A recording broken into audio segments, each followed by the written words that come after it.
ಹಾಗೂ ರಾಜಕೀಯದ ವಿರೋಧ ಇರೋರನ್ನ ಅವ್ಯಾಜ ಶಬ್ದಗಳಲ್ಲಿ ರೈತ ಕಾನೂನು ವ್ಯವಸ್ಥೆಯಲ್ಲಿ ಇವತ್ತು ನೌಕರರು ಯಾವುದೇ ಸರ್ಕಾರ ಬರಲಿ, ಯಾವುದೇ ಪಕ್ಷ ಇರಲಿ, ಅವ್ರ ಕಾನೂನುಗಳಿಗೆ ಕ್ರಮ ಕೈಗೊಳ್ತಾರೆ.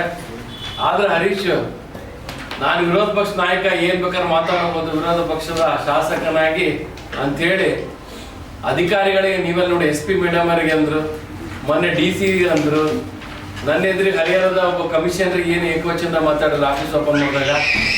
ಈಗೆಲ್ಲ ಕಡೆ ಮಾತಾಡ್ಕಂತ ಇವತ್ತು ಅವರ ಒಂದು ವ್ಯಾಲ್ಯೂನ ಕಳ್ಕೊಂತ ಇದ್ದಾರೆ.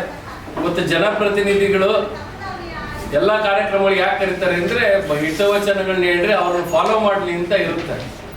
ಇವರು ಈ ರೀತಿ ಮಾಡೋದ್ರಿಂದ ಹರಿಹರಕ್ಕೆ ಒಂದು ಕಪ್ಪು ಚುಕ್ಕೆ, ಅಭಿವೃದ್ಧಿ ಆಗ್ತಿಲ್ಲ. ಎಲ್ಲರ ಹತ್ರ ಜಗಳ. ನಮ್ಮ ದಾವಣಗೆರೆ ಜಿಲ್ಲಾ ಉಸ್ತುವಾರಿ ಸಚಿವರಾಗಲಿ, ಮೊನ್ನೆ ಸತೀಶ್ ಜಾರಕಿಹೊಳಿ ಅವರಾಗಲಿ, ಯಾರು ಬಂದಾಗೂ ಅಧಿಕಾರಿಗಳು ನೌಕರರಿಗೆ ಏಕವಚನದಲ್ಲಿ ಅವ್ಯಾಚ ಶಬ್ದಗಳನ್ನು ಬೈತಾ ಕಾನೂನು ವ್ಯಾಪ್ತಿಯಲ್ಲಿ ಅದು ಏನು ಕಂಪ್ಲೇಂಟ್ ಕೊಡ್ಬೋದು. ಅದನ್ನು ಬಿಟ್ಟು ಅವ್ಯಾಚ ಶಬ್ದಗಳನ್ನು ಮಾತಾಡ್ಕೊಂತ ಪ್ರೆಸ್ ಕಾನ್ಫರೆನ್ಸ್ನಾಗ ಮಾತಾಡ್ಕೊಂತ ಅಲ್ಲಿ ಸ್ಟ್ರೈಕ್ 150 ಜನ 200 ಜನ ಇದ್ದಾರೆ ಸ್ಟ್ರೈಕ್ಗಳಲ್ಲಿ ಅಂತೇಳಿ ಅಲ್ಲಿ ಏನು ಬೇಕಾದ್ ಮಾತಾಡೋದು. ಇದೆಲ್ಲ ಕಂಪ್ಲೇಂಟನ್ನು ನಾವು ಕೂಡ ಜಿಲ್ಲಾ ನೌಕರರ ಸಂಘದ ಅಧ್ಯಕ್ಷರಿಗೆ ಕೊಟ್ಟಿದ್ದೀವಿ, SP ಕೊಟ್ಟಿದ್ದೀವಿ, DC ಕೊಟ್ಟಿದ್ದೀವಿ.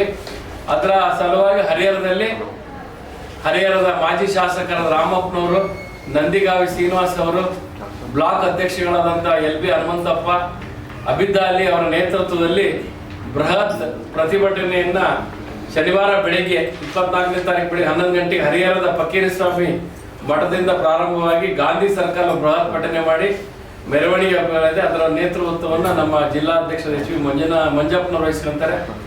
ಇವತ್ತು ಎಲ್ಲ ನೌಕರ ಸಂಘದಲ್ಲೂ ಕೂಡ ಕಂಪ್ಲೇಂಟ್ ಕೊಟ್ಟಿದ್ದೀವಿ.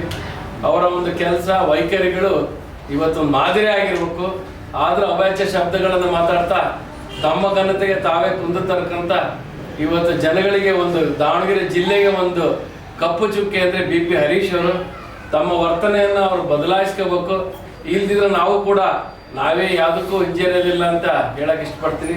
ಅದ್ರ ಜೊತೆಗೆ ಜಿಲ್ಲಾ ಉಸ್ತುವಾರಿ SS ಮಲ್ಲಿಕಾರ್ಜುನ್ ಕೂಡ ಹೇಳಿದ್ರು ಮೊನ್ನೆ, ಕಾನೂನು ವ್ಯಾಪ್ತಿಯಲ್ಲಿ ಏನಾರ ಮಾಡಲಿ, ನಾವು ಏನಾರ ಕ್ರಮ ಆಗಲಿ ನಾನೇನು ಯೋಚನೆ ಮಾಡಲ್ಲ, ಅದರಲ್ಲಿ ಏನೂ ನಡೆದಿಲ್ಲ, ಅದೇನಾದ್ರೆ ತನಿಖೆ ಆಗಲಿ ಅಂತ ಉಸ್ತುವಾರಿ ಸಚಿವರೇ ನಿನ್ನೆ ಹೇಳಿದ್ದಾರೆ. ಯಾವುದಕ್ಕೂ ಬಗ್ಗಲ್ಲ ಜಗ್ಗಲ್ಲ, ಯಾವುದೇ ಇದ್ರೂ ಕೂಡ ಕಾನೂನು ಪ್ರಕಾರ ಆಗಲಿ. ನಾನು 3 ಸತಿ ಸಚಿವನಾಗಿದ್ದೀನಿ, ಯಾರ ಮೇಲೆಗೂ ನಾನು ಅವ್ರ ಮೇಲೆ ಕೇಸ್ ಮಾಡ್ರಿ ಅಂತ ನಾನು ಯಾರಿಗೂ ಹೇಳಿಲ್ಲ ಅಂತ ಕೂಡ ಹೇಳಿದ್ದಾರೆ. BP ಹರೀಶರ್ MLA ಆದ ತಕ್ಷಣ ಫಸ್ಟ್ ಹರಿಹರದಲ್ಲೇ ಒಂದು ಅಟ್ರಾಸಿಟಿ ಕೇಸ್ ಆಯ್ತು ಅವ್ರ ಮೇಲೆ. ಒಂದು ಹನುಮಂತಪ್ಪನವ್ರು ಯಾರು ಹಾಕಿದ್ ನಾವು ಗೊತ್ತು ಕೇಳಿದ್ರೆ ಅದನ್ನು ಮೊನ್ನೆ ಆಗಿದೆ. ಅವ್ರವ್ರು ಎಲ್ಲೆಲ್ಲಿ ಏನೇನು ಮಾತಾಡ್ತಾರೆ ಅವ್ರು ಹಾಕ್ತಾರೆ. ಯಾರು ಅದು ಒತ್ತಡ ಮಾಡಿ ಹಾಕಂಥದ್ದು ಏನಲ್ಲ. ಹಂಗೇನಾರ ಅವ್ರು ತಿಳ್ಕೊಂಡಿದ್ರೆ ಅದೆಲ್ಲ ತಪ್ಪು. ಮಲ್ಲಿಕಾರ್ಜುನ ಅವ್ರ ರೀತಿ ಮಾಡಲ್ಲ. ಅದ್ರ ಜೊತೆಗೆ ನಿನ್ನೆ ಯಶವಂತರಾವ್ ಅವರು ಕೆಲವು ಫೋಟೋಗಳು ಹಾಕಿದ್ದಾರೆ. ನಿನ್ನೆ ಮಲ್ಲಿಕಾರ್ಜುನ ಅವ್ರ ಮನೆಗೆ ನೀವೆಲ್ಲ ಬಂದಿದ್ರಿ. ಒಂದು 500ರಿಂದ 600 ಜನ ಇರ್ತಾರೆ. 100 ಜನ ಫೋಟೋ ತೆಗೆಸ್ಕೊಂತಾರೆ, 100 ಜನ ಕಾರ್ಯ ಬೀಳ್ತಾರೆ, ಟ್ಯಾಗ್ಸ್ ಹೇಳ್ತಾರೆ. ಆಫೀಸರ್ ಹೆಂಗ್ ಬೇಕು ಮಾತಾಡ್ತಾರೆ ಅಂದ್ರೆ ಮಾನಸಿಕವಾಗಿ ಅವರು ಡೆಫಿನೆಟ್ ಅವರು ಡಿಸ್ಟರ್ಬ್ ಆಗಿದ್ದಾರೆ. ಹೋಗಿ ಮಾನಸಿಕ ಡಾಕ್ಟರ್ ಹತ್ರ ತೋರಿಸ್ಕೊಳ್ಳೋದು ಒಳ್ಳೇದು ಅಂತ ಈ ಸಂದರ್ಭದಲ್ಲಿ ಹೇಳಲಿಕ್ಕೆ ಇಷ್ಟಪಡ್ತೀವಿ. ಮತ್ತು ಯಶವಂತರಾವ್ ಅವರು ನಿನ್ನೆ ಯಾವುದೋ ಒಂದು ಸ್ಟೇಟ್ಮೆಂಟ್ಗಳು ಕೊಡ್ತಾ ಹೇಳಿದ್ರು, ಕಾಲಪತ್ರರು ಇವರು ಎಲೆಕ್ಷನ್ ಮಾಡಿದ್ದಾರೆ ಅಂತ. ಅವೆಲ್ಲ ಅವರು ಆ ಎಲೆಕ್ಷನ್ ಹೆಂಗೆ ಮಾಡಿದ್ರು ದಾವಣಗೆರೆ ಜನರಿಗೆ ಗೊತ್ತು. ಹಿಂದೆ 97ರಲ್ಲಿ RSS ಅವ್ರನ್ನ ಶಿವಮೊಗ್ಗದಿಂದ ಕರೆಸಿ ದೊಡ್ಡ ಕೇಸಾಗಿ ಹೊಡೆದಾಕಿ ಅವ್ರನ್ನೆಲ್ಲ ಒಳಗಾಕಿ ಎಲೆಕ್ಷನ್ ಮಾಡಿದ್ರು BJP ಅವರು. ಅಂಥ ಸಂಸ್ಕೃತಿ ನಮ್ದಲ್ಲ. ನಾವೇನಿದ್ರು ಡೆವಲಪ್ಮೆಂಟ್ ಮಾಡ್ತೀವಿ, ಜನರ ಹತ್ರ ಹೋಗ್ತೀವಿ, ಜನರು ನಮ್ಮನ್ನ ಆಯ್ಕೆ ಮಾಡ್ತಿದ್ದಾರೆ ಬಿಟ್ರೆ ಅಂಥ ಸಂಸ್ಕೃತಿ ನಮ್ದಲ್ಲ ಅಂತ ಹೇಳಲಿಕ್ಕೆ ಇಷ್ಟಪಡ್ತೀವಿ. ಏನ್ ಮಾಡಿದ್ರು BP ಹರೀಶ್ ಏನು ಎಲ್ಲ ನಾವು ನಾಡದ್ದು ಹರಿಹರದಲ್ಲಿ ಉತ್ತರ ಕೊಡ್ತೀವಿ, ಅಲ್ಲೇ ಕೊಡ್ತೀವಿ. ಅದಕ್ಕೆ ಅಲ್ಲೇ ಮಾಡಿರೋದು ಅಲ್ಲೇ ಉತ್ತರ ಕೊಡ್ತೀವಿ. ಇಂಥವೆಲ್ಲ ಸ್ಟ್ರೈಕು 150 ಜನ ಕರ್ಕೊಂಡೋಗಿ ಹೆಂಗ್ ಬೇಕಾಗ ಅಧಿಕಾರಿಗಳು ಮಾತಾಡೋದು ಇವಕ್ಕೆಲ್ಲ ನಾವು ಜಗ್ಗಲ್ಲ ಬಗ್ಗಲ್ಲ. ಅಲ್ಲೇ ಕಂಪ್ಲೇಂಟ್ ಸೊಮಟೋ ತಗೋಬೇಕಾಗಿತ್ತು ಅವ್ರು. ಯಾಕೆಂದ್ರೆ ಒಬ್ಬ DC ಕಳ್ಳ ಅಂತ ನಮ್ಮ ಅಲ್ಲಿ ಎದುರಿಗೆ ಅದನ್ನ ರೆಕಾರ್ಡ್ ಮಾಡ್ಕೊಂಡ್ಬಿಟ್ಟಾರೆ. ಕಳ್ಳ ಸೀರೆ ಉಟ್ಕೊಂಡು ಹೋಗ್ಬೇಕು. ನೌಕರ ಸಂಘಕ್ಕೆ ಅದೇ ಕಂಪ್ಲೇಂಟ್ ಕೊಟ್ಟಿವಿ. ಈಗ ಅವ್ರು ಮಾತಾಡೋದು ನೀವು ಸುಮ್ಮನೆ ಎಲ್ಲರೂ ಮಾಡ್ತಾರೆ. ನೀವು ಕಂಪ್ಲೇಂಟ್ ತಗೊಂಡು ಅವ್ರ ಮೇಲೆ ಆಕ್ಷನ್ ತಗೊಳ್ಳೇಬೇಕು. ನೌಕರ ಸಂಘಕ್ಕೂ ನಿನ್ನೆ ಕಂಪ್ಲೇಂಟ್. ಈ ಹೊನ್ನಾಳಿ ಒಳಗೆ ಮಾಜಿ ಸಚಿವರು ನಿಮ್ಮ ಪಕ್ಷದ ಜಿಲ್ಲಾಧ್ಯಕ್ಷರು ಮಾತಾಡಿದ್ದಾರೆ. ಏನ್ ಅದೇನ್ ನನಗೆ ಗೊತ್ತಿಲ್ಲ. ಅವ್ರವ್ರು ನಾವು ಹರಿಯಾಣ ಹೊನ್ನಾಳಿ ನಾನು ದಾವಣಗೆರೆ ಕೆಲವರಿಗೆ ಎಲ್ಲ ಜಗತ್ತಿನ ಅದೇ ಕಾನೂನು ಕ್ರಮ ಆಗ್ಲಿ ಬಿಡಪ್ಪ. BP ಹರೀಶ್ ರೇಣುಕಾ ಕಚೇರಿ ಈಗ ಹೆಂಗ ಆಗ್ಬಿಟ್ಟಾರಂದ್ರೆ ಇವರು BP ಹರೀಶ್ ಎಲ್ಲರಿಗೂ ಬೈ ಕೆಲವರು ಮದ್ದಾಕಾರ ಇರ್ತಾರೆ, ಊಟ ಹಾಕ್ಬೇಕು. ದಾವಣಗೆರೆ ದೊಡ್ಡ ಫ್ಯಾಮಿಲಿ ಅದಕ್ಕೆ ಊಟ ಆದ್ಮೇಲೆ ಲವಂಗ ಹೋಯ್ತಿರ್ತಾನೆ ಗೊತ್ತೈತೆ. ಯಾಕೆ ಮದ್ದಾಗ ಚಟ ಆಗ್ತದ ಎಲ್ಲರೂ ಊಟಕ್ಕೆ ಕರೆದು. ಆ ರೀತಿ ಏನಾಗಿದೆ ಅಂದ್ರೆ BP ಹರೀಶ್ ಅವ್ರಿವ್ರಿಗೆ ಹಾಕಿ ಕೊನೆಗೆ ಯಡಿಯೂರಪ್ಪಂಗೆ ಬೈದ.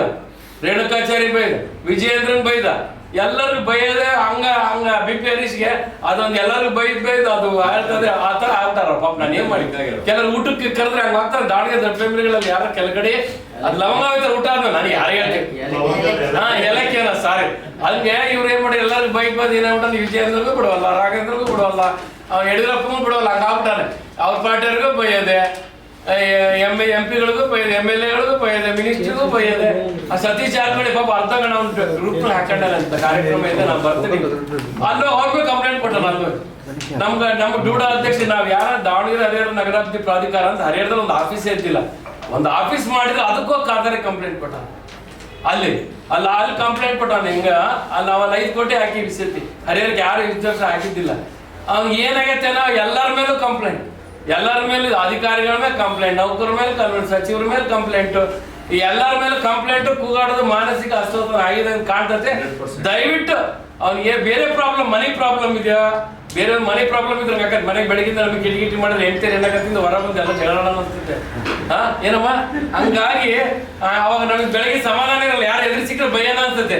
ಮನೆಗೆ ಹೆಂಡ್ತೀರಿ ಏನಾರ ಬೆಳಿಗ್ಗೆ ಕಿಟಕಿಟಿ ಮಾಡಿದ್ರೆ ಹಂಗ ಆಗಿರ್ಬಹುದು, ಪರ್ಸನಲ್ ಪ್ರಾಬ್ಲಮ್ ಇರ್ಬೋದು ನನ್ಗೆ.